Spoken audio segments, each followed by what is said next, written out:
भगत जी के दरबार जय हो कदे दूर पे वहैया गंगा के धार सत सत हाल बउआ तोहरा बता दे इतना वचन सुन का गाय के चरवाह बोलैया की बोलैया आगे ऊंचे ऊंच हवेलिया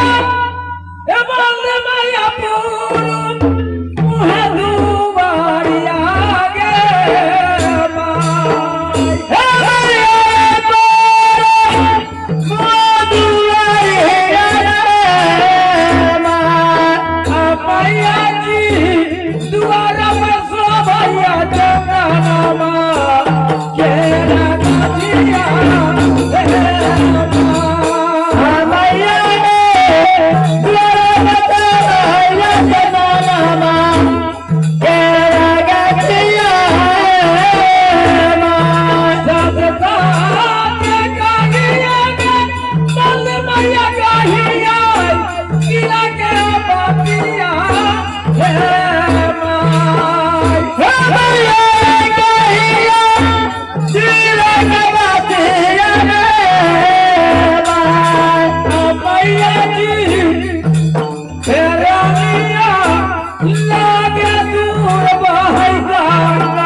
बंद करो बंद कर है ओकरा बंद कर